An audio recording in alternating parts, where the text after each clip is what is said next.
So, good day everyone and mga kabossing. So, may panibagong topic na naman tayo ngayon is all about sintomas sa anemic, kaputla, kulang sa dugo, or ano ang gamot sa anemia.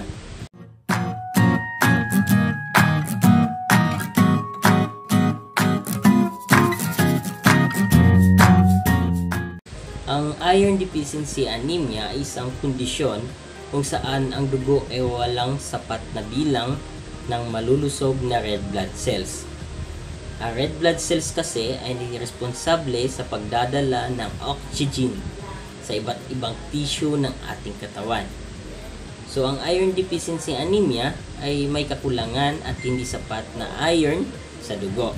So, dahil dito, ang taong may iron deficiency anemia ay madalas hirap sila sa paghinga at mabilis mapagod.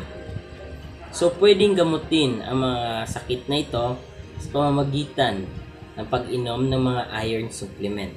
So, minsan, kinakailangan dumaan sa ibang pagsusuri o paggagamot ang taong mayroong iron deficiency. Lalo na kung ang doktor ay may hinala na ang pasyente ay mayroong bleeding sa loob ng katawan. So, ano yung mga sintomas nito? Sa simula kasi, pwedeng hindi mabigyang pansin ang iron deficiency anemia. So, dahil sa mga banayad ng mga sintomas nito. Pero sa katagalan ng panahon na kinukulang ng iron ang dugo at lumubha ang anemia, ang mga palatandaan at sintomas nito ay magiging matindi. So, ilan sa mga palatandaan at sintomas ng iron deficiency anemia ay kagaya ng number 1 is matinding pagkapagod. Number 2, panghihina. Number 3, pamumutla. Pang-4, pananakit ng dibdib, mabilis na pagtibok ng puso o hirap sa paghinga. Number 5, pananakit ng ulo, pagkahilo.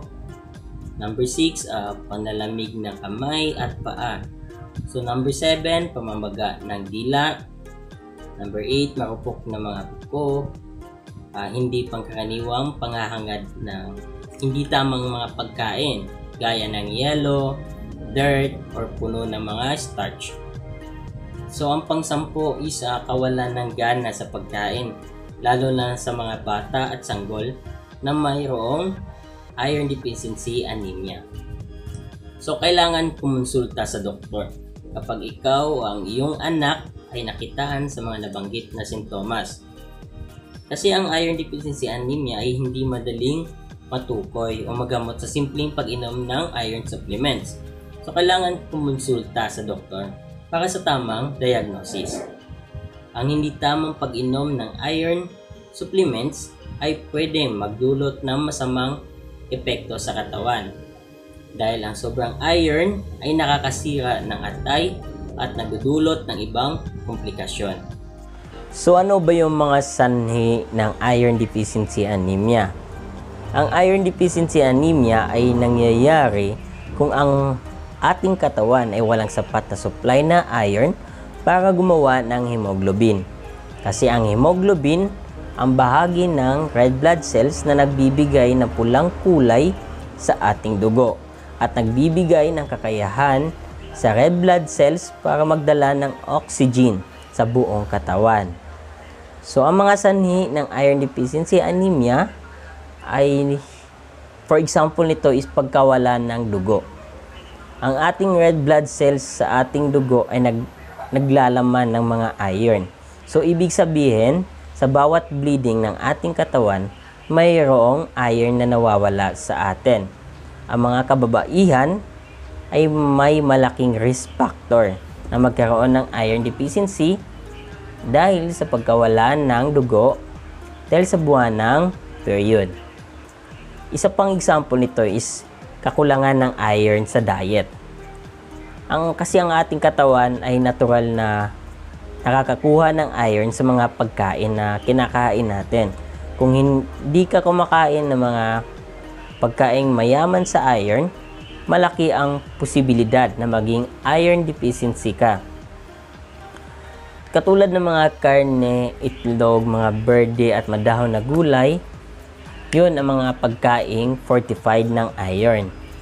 Yun ang mga halimbawa na pagkaing mayayaman sa iron. Paano maiwasan na maging anemic ka?